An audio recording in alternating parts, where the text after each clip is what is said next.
Okay, yet again onto the breach, and I'm pretty sure this is turn 35. And the highlight of this turn is that we stormed the fortress at Vanheim. So we already knew roughly what was in here. This is what our army looks like now. It's units representing a very good number of units. I tend to assume every bird unit represents about 100 actual beings. Anyway, we jump in and we surround everything immediately. There are some air elementals summoned, and what you've got going is a mist. Obviously, a storm would have been far better. I'm not sure why mist went up. It might be they just don't have the ability to throw it up.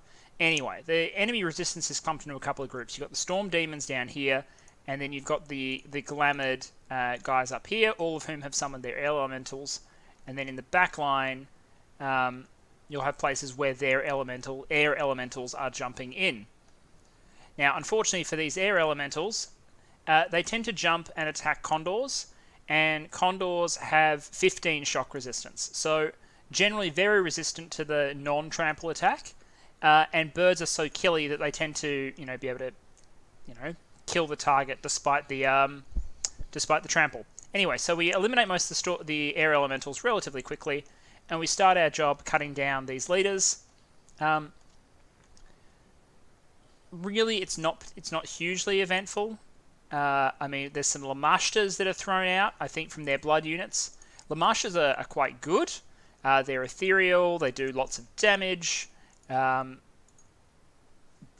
unfortunately for them, there's just not enough of them, and they get harassed down like anything else. So it'll take a while, but eventually our masses and masses of units will cut through all of their units, and the capital is taken. So that was the battle in the fortress of Vanheim. We lost. And you can see here the quadratic nature of your casualties. They reduce in a quadratic fashion the more you bring. We lost 37 slaves, 3 condors, and 9 Orkakruna spearmen. We killed 2 dwarven smiths, 3 Vanadrotir, 3 Van Herses, a Van Jarl, group of units, 16 storm demons, and of course the fortress PD. This was nothing. We lost nothing, and we took Vanheim. So that's the heart of Vanheim's resistance cut out.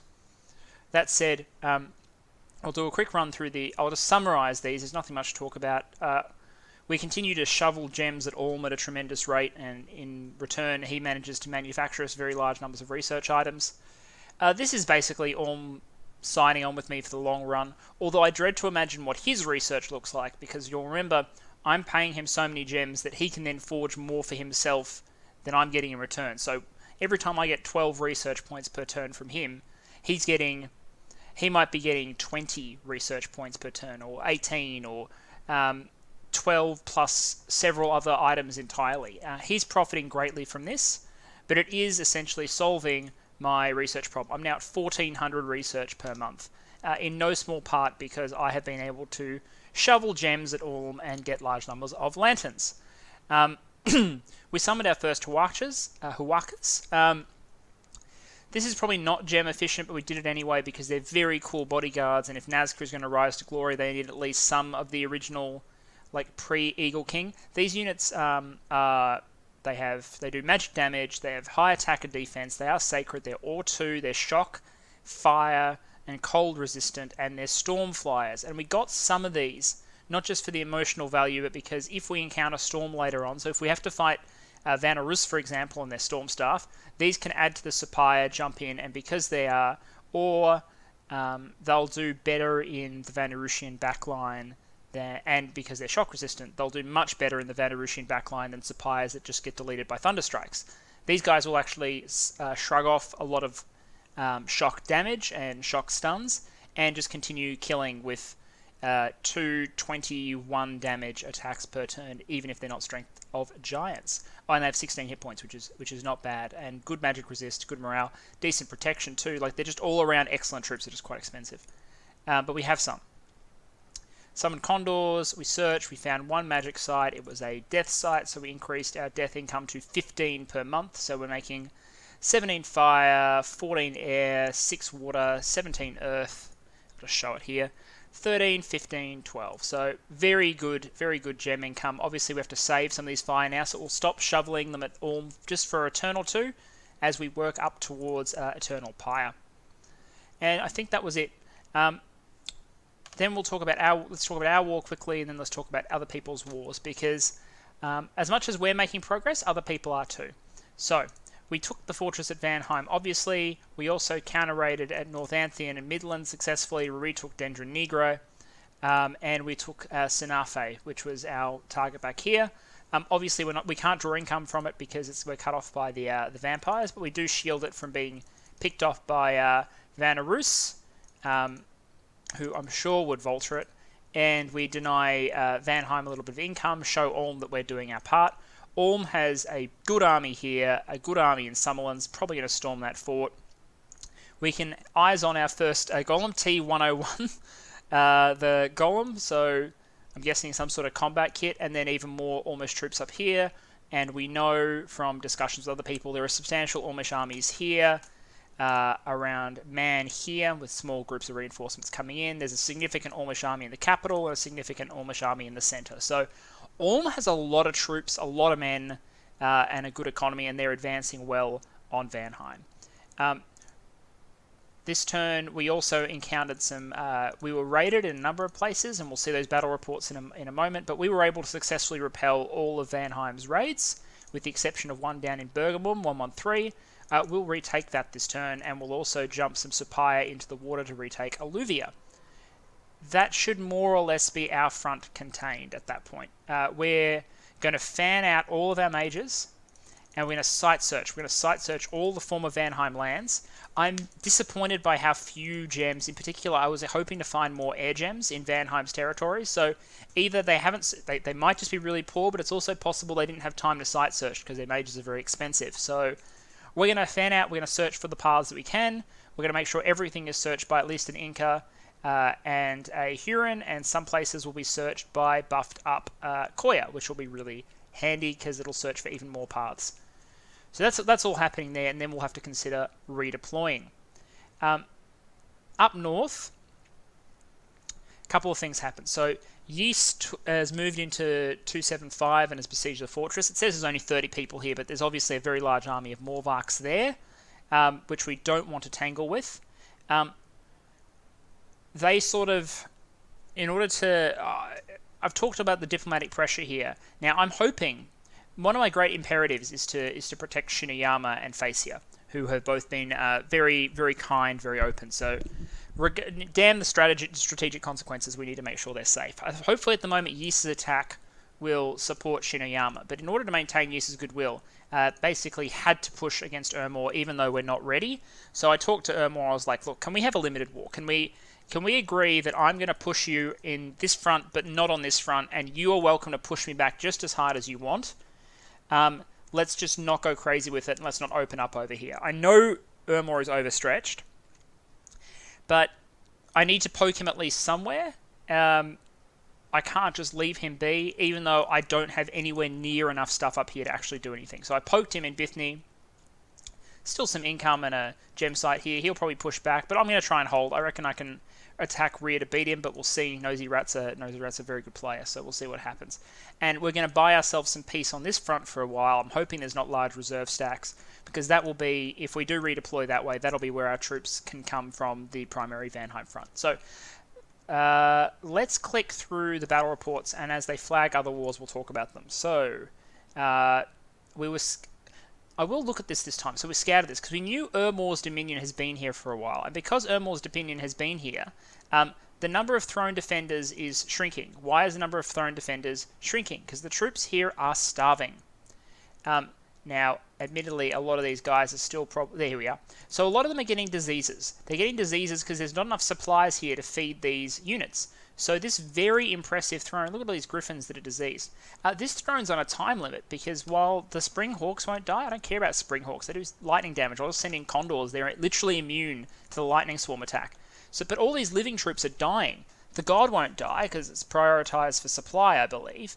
But right now, this throne is becoming less and less threatening every turn. So we need to consider the fact that we're going to attack it at some point. I'm going to keep suiciding into it every turn to track the progress of the living troops dying off. This was the one raid we lost because there were no troops there, just one commander. We took Ermor's province, killed 10 ghouls. Ulm presumably was trying to infiltrate Bandar Log, forgot about it, and that triggers your spy to attack. So a spy suicided against Van Heim's Bandar Log force. We also scouted Bandar Log by force and suicided, but we did it deliberately. Took Sanafe. Let's talk about the Machakan-Salarian War, because there's a couple of big Machakan-Salarian battles this turn.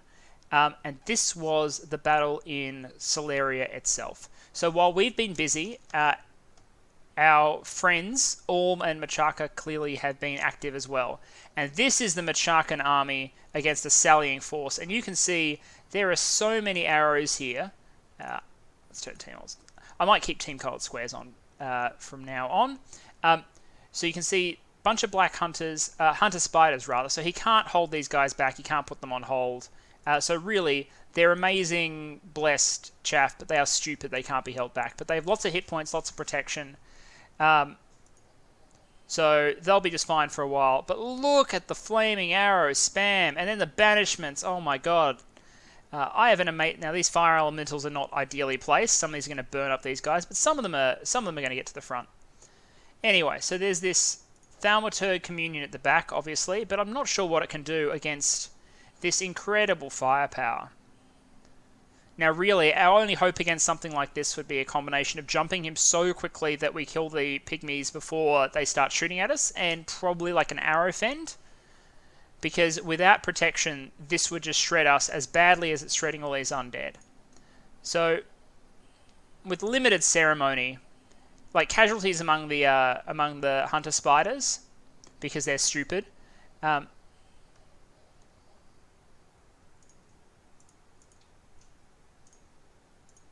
But, so we see, there are 6 casualties among the hunter spiders, 2 among the black hunters. That's actually quite an expensive loss of sacreds, but he doesn't seem to be building them anymore. He's sort of just using them up.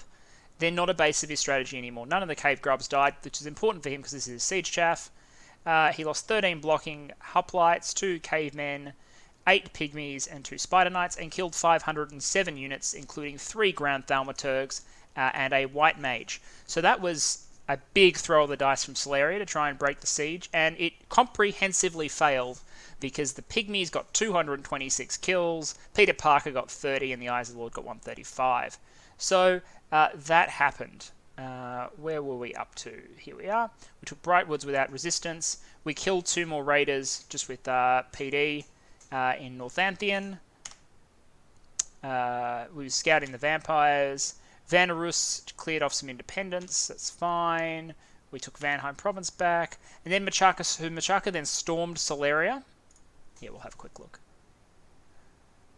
I'm sure that GC will post videos of these battles because they are amazing. This is quite glorious. Machaka is regarded as weak. Salaria is at least as strong as Nazca, I would think, because they've got that quadratic force generation capability. But he's found a solution here, which not all nations have access to. Not all nations have access to 5 gold platforms to shoot flaming arrows with, and easy ability to cast flaming arrows. And he's just taken that to the absolute extremes, and he just annihilates everything in his way. So Salaria dies is the short story there. There's another few losses, heavier losses among the pygmies this time, but like totally replaceable. And Salaria loses everything. They're another Grand Thaumaturg, their god, 14 cultists who had nowhere to run, 242 ghouls, which are the siege defense. Like that just hurts. So yep. And then there was our battle in Vanheim. So that was it. That was battles for the turn, and then there were some independent attacks. Luckily, when you patrol every province as Nazca, when you get random attacks because you are at Misfortune 3, you tend to actually be able to beat them, which is fine. So, Machaka creamed Salaria, took the capital. They're getting big income and gems from that. They're presumably going to clear off these forces now, and Salaria is absolutely on the way out. We'll see how Vanarus does against them. Ulm is making good time against Vanheim, and Ys appears to be making some progress against Ermor, but I hope he's careful.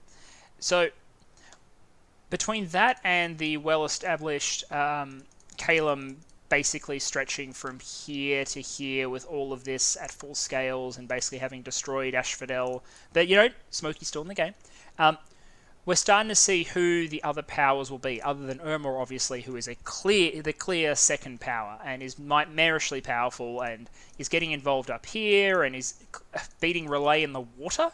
Like, look at that. That's doesn't bode well for the squids that Ermor is in the water. So Ermor was already established as a major threat, so was Kalem, but we're seeing now Machaka with taking the campus Solaris, and Ulm having taken Man and now moving their way towards Bandar Log. We're seeing where the secondary powers are forming, and we're going to have to keep that in mind diplomatically to make sure no one unifies against us.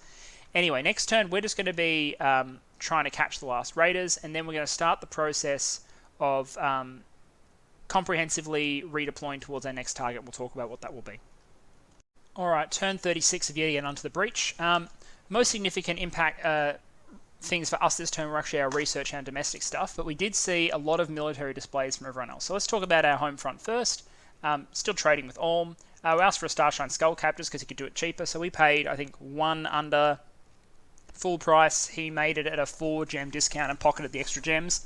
But you know what? It makes friends, and I really care about saving every gem I can. Because we finished construction 6, which means we are now in the capital forging a Ring of Wizardry.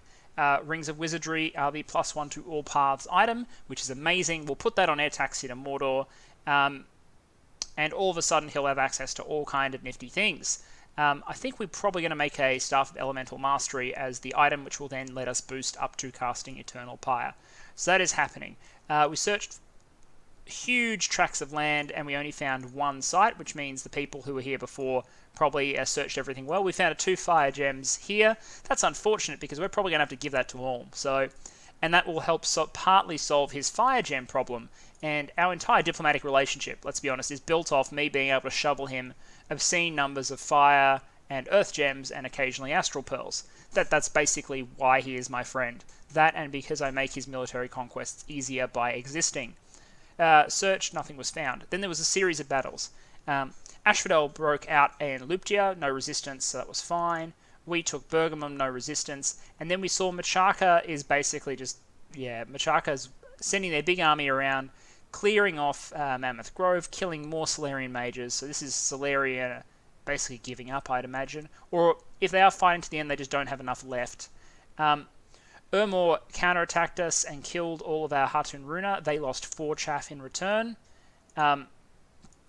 Our units retreated. Some made it back to friendly territory, some didn't. So that's 40 dead slaves. I guess they're not as good against undead as we thought. Ermor's chaff is comprehensively superior, right? Like, they've got better protection, better attack, better defense. They have infinite morale.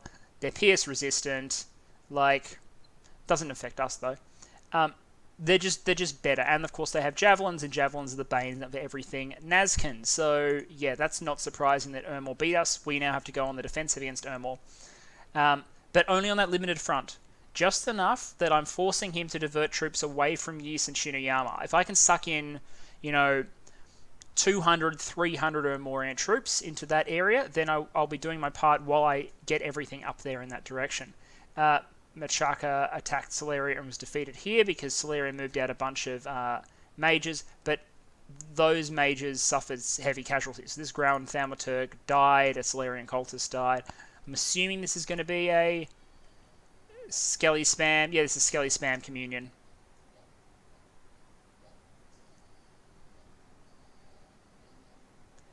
And they're just going to do enough damage to cause the pygmies to run, I imagine. Yeah. Anyway, so 19 pygmies lost for a Grand Thaumaturg is still probably a good deal. That's less than 100 gold. A Grand Thaumaturg is 300 slow to recruit, and Solaria doesn't have its capital anymore. So, Alluvia we took. We killed a Ulmish spy, I presume, again, because he was set to infiltrate Vanheim, and no one gave him the memo that I own Vanheim now. And as a result, the spy attacked and was killed. Ulm attacked Vanheim. This is I've kind of spoiled it by showing the results, but this gives us a clue into what... So Ulm has, by all reports, something like 5 to 6 armies that are running around fighting Vanheim. This is one of them. It's fighting a relatively large group of mixed infantry with some mages, a Vanadrot at the back, a couple of geared Van Jarls, yeah, all have very light gearing, a little bit of swarm casting with a thistle mace, and a dwarven hammer. Should have left that in the lab, but I'm not sure there was opportunity. A line of corpse construct chaff, and what Ulm does is shoots crossbow bolts, and then you can see the first iron blizzards going in. So let's zoom this out. And there's just, see that whole part of the army just got deleted? And then the crossbows, I presume, are on fire none. So if you don't give things a target, it rolls randomly, and they just randomly rolled the really expensive mage in the back. So good job by the Ulmish arbalists. Vanheim's infantry starts to make contact, but the Iron Blizzard is still coming in, and as you get closer, it's more and more accurate. Meanwhile, the Ulmish infantry have 26, so he's thrown Legions of Steel on these guys, so we're looking at 26 prot against 13 damage piercing. Piercing takes off 20% of the defense, but even then, you need exploding dice to reliably hurt the Ulmish infantry. So these good, not the corpse construct, these relatively good Vanheimish infantry are just not a match for the Ulmish front line, and that front line holds. In the meantime, the thugs drop in the back. Now, Vanyals with equipment would normally jumping in the back on archers be a perfectly fine solution, but Ulmish archers, under Legions of Steel at the moment, have 20 protection, 12 attack, 12 defense, and do 19 damage with their short sword. Like, these are good troops. They're doing 19 damage because I'm pretty sure Strength of Giants? Yeah, Strength of Giants. They're really good, and they beat them up and cause them to flee. Which is great, amazing. This is Ulm in a nutshell. Even my archers are so tough that your thugs can't kill me. Anyway, the Vanheim army starts to run. Crossbow bolts, Iron Blizzard, and Blade Wind follows them as they go, and rout just becomes a bit of a massacre. So, Ulm loses 16 infantry. Each of these infantry costs 10 gold, except for the Guardians that cost 20. So, 180 gold. Vanheim loses all the PD of Vandal Log, 22 Skin Shifters, which cost 25 gold each, a bunch of Hirdmen, which cost 12 gold each, the Iron Hears cost 25, and he lost 9 of them, lost 37 Summoned Course Constructs, and then 1 Vanadrot at 410, and 1 Vanyal at 275. Ulm's basic premise of an army is actually very effective if you don't have counters. They just have obscene prot, they have great evocation power, and their crossbows do kill people. They only got 4 kills, but those 4 kills... one sec. Sorry about that. So yeah, a lot of those 4 kills were mages. Guardians are obviously very solid troops. They got a lot of kills even in small numbers, and the Priest Smiths with their evocations. All very impressive, and all slightly worrying for us. Scouting... Celeria raiding back some territory from Vanarus as Vanarus pulls back. Ermor now pinging this throne and seeing what's going on. So Ermor knows what's happening. So we're going to have to pick it up. This is another one of Ulm's armies. This one had the Thrice-Horn Born in it. They've got some devils, so presumably there's a lifelong protection somewhere. And again, Priest Smith's got most of the kills, and they just slaughtered with the loss of 1 cavalryman Vanheim's forces. So Ulm strong. We were attacked by knights in Clon. We lost, which is unfortunate. We'll reclaim it at some point. We found a bunch of scouts, just a bunch of scouts. Kill the false prophet. We lost a scout. Kill the scout. Units are clear of theirs. So, Ulm has got Summerlands. Ulm will presumably take Bandar-log soon. We saw the battle there. This army will presumably come up to reinforce. There's more forces here to probably deal with this Bahamut force. Ulm is apparently being raided quite heavily, but we have to be aware that eventually this war will be over. I'm just hoping for the moment it keeps him occupied just a bit longer, because my part in it is essentially done. Machakan is also clearing up Celeria, at which point they will be looking for a next conflict. So, we need to decide what we're going to do next. And you'll see evidence that we have started the process of redeploying forces towards our centre, and the southern forces will, after they search, begin redeploying north. The reason is I am not sure Yis is going to be enough to hold back Ermor and keep Shinuyama safe. As far as I see it, we've got a couple of strategic options. At this point, we're sufficiently large and scary. We're at 5,000 income despite having trash scales. We're at 4 capitals, and we have, no one can know this, and I don't want anyone other than Ulm to know this, that we have 1,571 RP per turn. Most people will assume we're on about a quarter of that, and I'm not going to disabuse anyone of that notion. It's not deceptive, it's just I have no obligation to disclose it. We need to start thinking about thrones and diplomacy in terms of how we garner our next move, because the most important thing at this point, now that we're big, is to make sure people don't recognize this and then as a group transfer into attack us. Now there's a couple of ways you can avoid coalitions. You can demonstrate that working with you continues to be in their interest. You can do something which makes people reluctant to attack you because your actions elsewhere are in their interests, or you can give them, and you should probably do all these at the same time, and you can give them something else to do. So Ulm is currently busy hunting down Vanheim, and that will keep them busy for a moment. Also, me shoveling gems at them is helping them. Eventually that might not be the case, but for the moment it's the basis of a good friendship. Machakan will also be looking for another conflict afterwards, because they will have beaten Celeria, but I do not think that they will come after us unless they can secure support from others. The people they could secure support from are Ulm, Vanarus, Ys possibly, and Calum. Here's why that doesn't work. Calum is embroiled, this is where friction comes in. Calum is involved in a war with Asphodel that they can't get out of easily. Ulm is still in a war, and after that we'll see if we can figure out where they want to go to war next. I believe Ulm is considering vulturing some Celeria, which will again cost them some time. Relay would be a major threat because they're very large, they're rich, they're wealthy, they presumably have excellent research. We can see a huge research pool just sitting in these two. This is a lot of research just sitting here in these slave mages because he presumably has magic dominion. And he's got some juicy thrones. But Relay is involved in a war against Ermor.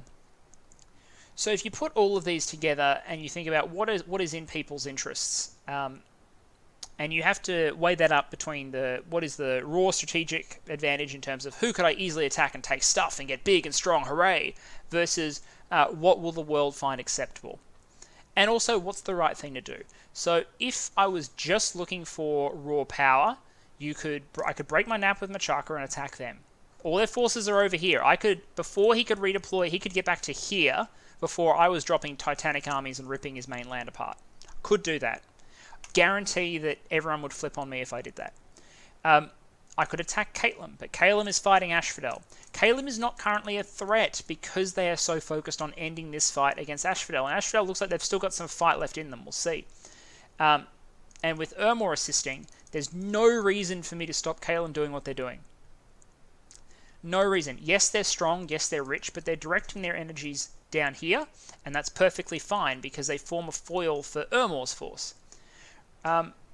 Vanarus is unlikely to attack me on a super narrow front unless he has allies, and we've already talked about why I don't think Ulm will attack me unless I give him serious reason to.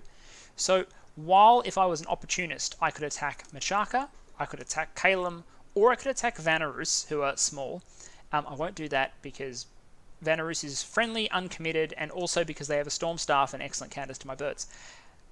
The correct move, I think strategically, is to begin redeploying north. Begin redeploying north to deal with the undead menace. Because one, I'm getting a lot of pressure to fight the undead menace, and two, no one's going to stab you in the back while you're fighting Ermor. And it gives me an opportunity to secure 2 critical locations. 245 and 309 are both in Ermor's, are both territories I would logically get if I fought Ermor. But perhaps even more importantly, it would take the pressure off Facia, who's been fighting Ermor the whole game, and it would take the pressure off Shinuyama, who is only temporarily shielded by Ys, because I imagine Ys will want to keep moving and raid around, and Ys eventually wants Ashdod, which doesn't exactly give Shinuyama the payoff they were hoping for, but might keep them safe. Anyway, I need to get more involved up here. I'll tell Nosy Rat at the appropriate time the choice I'm making, but I think the only way to deal with the diplomatic pressure that is being put on me, largely because Vanheim sounded the alarm to everyone that I was now huge, I'll deny scouting to make sure people can't assess just how huge and just how many men I have, but the point is everyone does know I'm large. Relay's able to say, yeah, he's on my coast. Machakan's able to say, yeah, he's on my border to here. Ulm is able to disclose that I hold up to 219. Like, people can sort of piece it together, I imagine. The best thing to do is do the militarily dumb thing and go fight Ermor, which means we need to have the research that we're going to need to do it. So what we're going to do is we're going to finish enchantment to 6. Enchantment to 6 is going to give us Eternal Pyre, which is good to get a gem gen up. It's also going to give us relief. Then we're going to go to Alteration 7. We'll talk closer to when we're fighting Ermor about what threats I know Ermor is likely to be able to offer and how we're preparing for them. It's better to research and prepare the counters now than to find them, see, oh yes, he does have that, and deal with it later. I know he's probably going to have Rigor Mortis. I better take relief. I know his lictors are really, really killy. Okay, I better take Sun Guards who can club the lictors.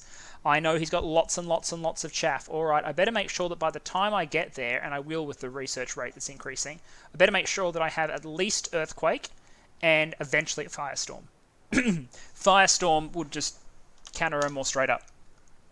Ermor's disadvantage is that their research economy is even worse than Nazca's, and I have found a way to solve my research problems. I doubt he has. So, that's the plan. We're going to search up Vanheim, and then we're going to begin our northern redeployments, and hopefully we can get there and get into action before Ulm and Machakan and co become so dangerous that there's no way to really contain them diplomatically.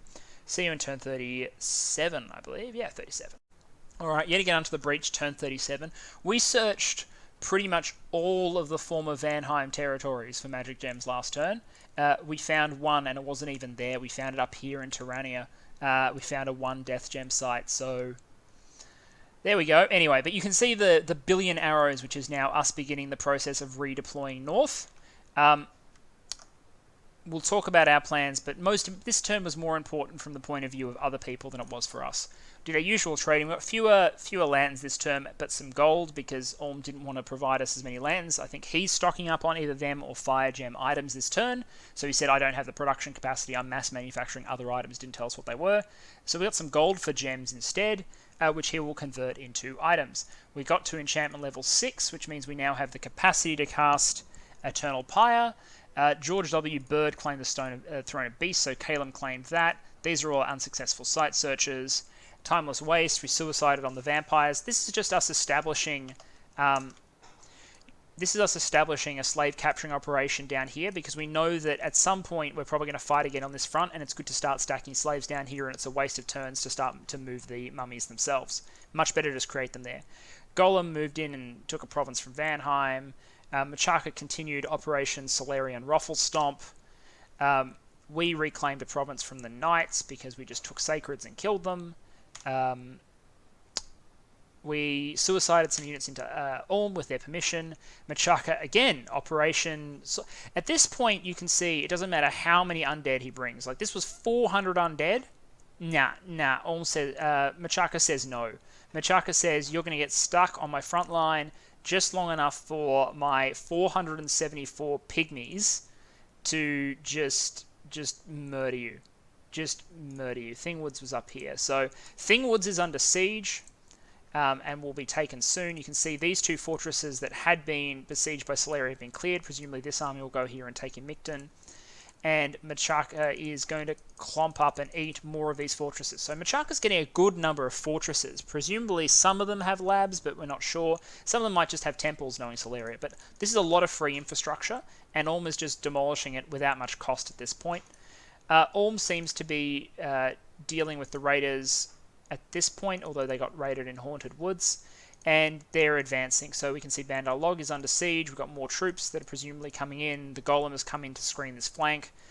Ulm is squarely in control of this war at this point. There was an assassination attempt by one long dead on a Huron priest. It's never going to work. He's a D2 priest. Like, nah. And I think that was... Okay, so Throne of Beasts triggers random attacks across the land. We were attacked here, but like most provinces, we were patrolling it with Hatun Runa, and Hatun Runa are perfectly capable of murdering this sort of force. They just killed the commander, and everything else for that matter. Like, Hatun Runa are not terrible. They're not good. They're pretty bad, but they're not terrible, and they're less than a gold apiece. So, like, yeah. We were attacked by Tritons, but we knew it was coming, so we put the Sapphire there. They killed them, and we discovered a shit ton of scouts, including seeing some large Kalian armies moving around. You can always pause it if needed. Kalim is scouting us extensively, which does not make me feel good, but I do take some solace in the fact that he's engaged deeply in his war with Asphodel. So we've begun the long process of marching up at this point. We're going to assume Ermor is going to collapse troops on Hippoboche this turn, and we're going to move reinforcements in, temporarily surge it, and just hold this province with like hundreds and hundreds and hundreds of Hatun Runa and hope that works. We'll see. It'd be nice to pinch off some undead.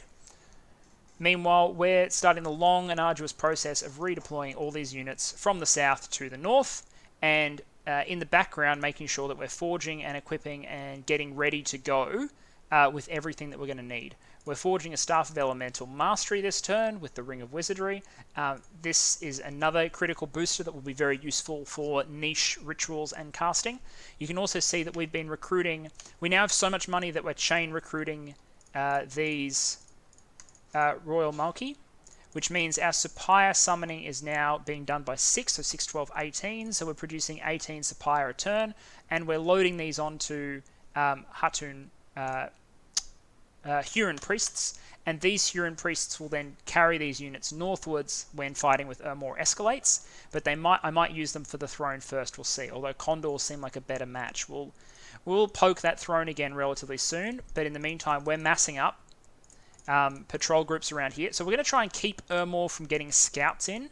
We don't want them to give visibility because we want Relay to see that we start pulling our sacreds and a lot of these troops off the south. That'll give them some encouragement. They've not agreed to a nap, but they've said they won't attack for as long as we're at war with Ermor.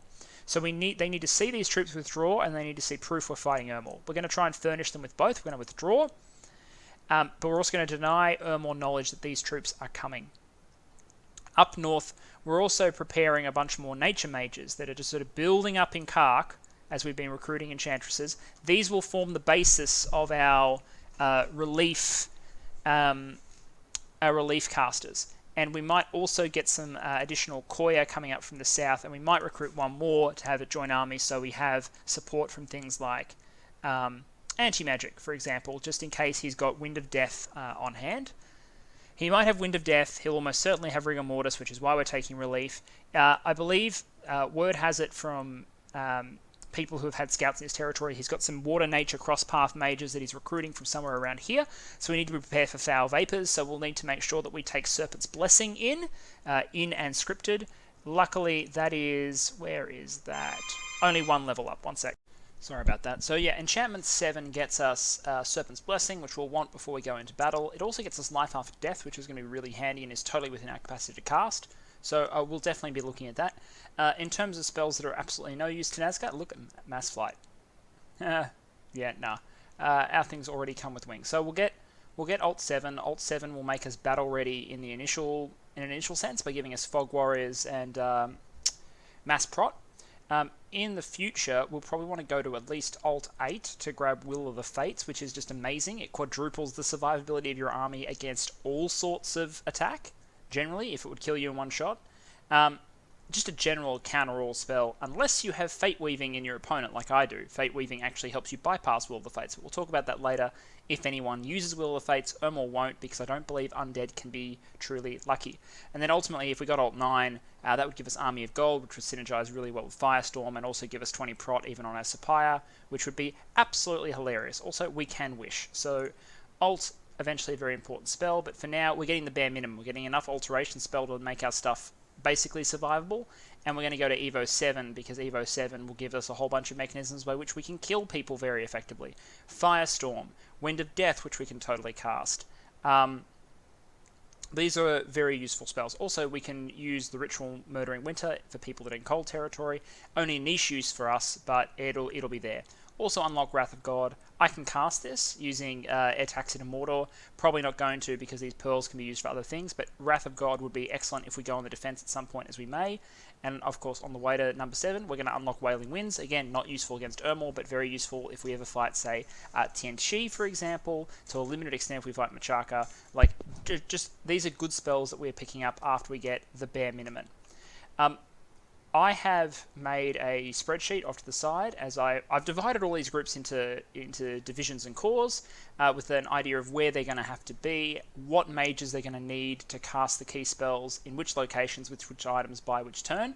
So I have a forging schedule, a trading schedule, and like a movement schedule sort of worked out. Not going to break that down, but it's just important to note to future me, yes, I did it. We learned our lesson from the Atlantis game where we kind of had to throw things together, and we've planned this redeployment to make sure that things are forged on time. So we're getting our Thistle Maces forged, we're getting some bags of wine forged, and we're going to make sure that by the time these armies are in place, they have the mage support they require in order to be particularly effective. In terms of long-term army strategy, we are pivoting, as we said, towards larger and larger numbers of Supaya summoners. That is because Supaya are very good against Ermor's non-sacred units. They're very good against the chaff because they're ethereal, and if we can buff their protection, they'll do a number on most Ermorian units, and of course they don't need to eat, so they don't contribute to our supply problems. We can take them, they're effective, they're killy, they can't be storm countered. They're not perfect, but they don't eat, and that's very useful. So we're going to continue to increase our ability to spawn them. That's all I really wanted to say for this turn. There is a plan, that we are moving, that we just want to be sure that we are in a position to intervene if Shiniyama and Facey are truly endangered, and there's a lot diplomatically going on. I'll unpick that diplomatic situation more before we go into Ermor, and I'll unpick my anti-Ermor strategies probably the turn before we launch our invasion. So for now, that's all.